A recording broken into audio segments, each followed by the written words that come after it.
9 दिन माँ दुर्गा के 9 रूप। पहले दिन माँ दुर्गा के जिस रूप की पूजा होती है वो है माता शैलपुत्री। शैलपुत्री माता का जन्म हिमालय के राजा हिमावत और महारानी मैन के यहाँ हुआ था। शैलपुत्री का मतलब होता है पहाड़ों की बेटी। शैला का मतलब होता है सबसे ऊंचा पर्वत। माता शैलपुत्री के नाम के पीछे एक कहानी छुपी हुई है। जब देवी पार्वती किशोरी थी, ये कहानी तब की है। एक दिन वो अपने दोस्तों के साथ छुपा छुपी का खेल खेल रही थी। पास में कुछ जानवर घास चर रहे थे। फिर देवी पार्वती की बारी आई अपने दोस्तों को ढूंढने की। अपने दोस्तों को ढूंढते ढूंढते वो वरुणा नदी के किनारे पहुंच गई। वहाँ पर नदी में कमल का फूल खिला हुआ था। कमल के फूल को देखकर वो मंत्रमुग्ध हो गई और उसको लेने के लिए नदी की तरफ बढ़ गई। जैसे ही वो फूल तोड़ने के लिए आगे बढ़ी, तभी एक गाय उनके पास आ गई। उस गाय की आवाज़ में बहुत दर्द था और वो माता पार्वती से मदद मांग रही थी। वो गाय माता पार्वती को एक मैदान के पास ले गई जहाँ गाय का मांस पड़ा हुआ था। ये दृश्य बहुत ही डरावना था।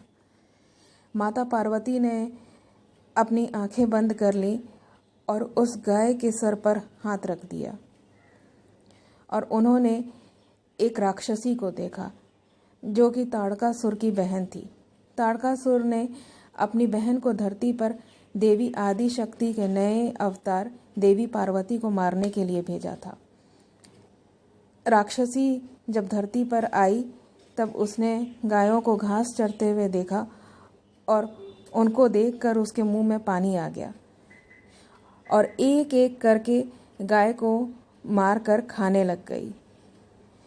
इसका पता चलते ही देवी पार्वती ने राक्षसी से लड़ने का फैसला कर लिया। उन्होंने लड़ने के लिए एक शैल का रूप ले लिया।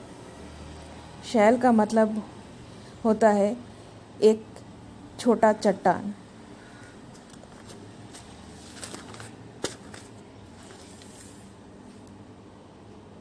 जिस गाय से देवी पार्वती को राक्षसी के सच का पता चला था, वो देवी के पीछे छुपकर आवाज़ देने लग गई।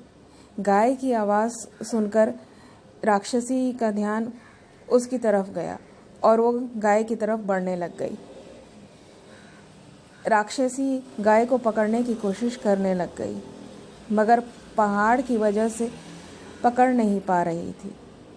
पहाड़ कभी दाएं, कभी बाएं, कभी आगे, कभी पीछे हो रहा था। शाम होने लग गई। राजा हिमावत और पार्वती के दोस्त पार्वती को ढूंढते ढूंढते मैदान में पहुंच गए। राक्षसी शैल के जगह बदलने से परेशान हो गई और शैल को तोड़ने के लिए अपने तलवार उठा ली। तभी देवी पार्वती अपने असली रूप में बदल गई। उनके माथे पर सोने का मुकुट और हाथ में त्रिशूल था। राक्षसी देवी पार्वती पर हमला करने के लिए बढ़ी, तभी देवी पार्वती ने त्रिशूल उठाकर राक्षसी को मार दिया। माता शैलपुत्री इस रूप में गाय पर बैठी हैं। उनके एक हाथ में त्रिशूल और दूसरे हाथ में कमल का फूल है। कभी कभी हमें भी जीवन में पहाड़ की तरह अटल रहकर समस्याओं का सामना करना पड़ता है। जैसे पहाड़ मौसम की बदलाव को झेलते हुए भी अडिग रहता है, हमें भी अपनी चेतना को वैसे ही अडिग रखना होता है। ये थी शैलपुत्री देवी की कहानी। धन्यवाद।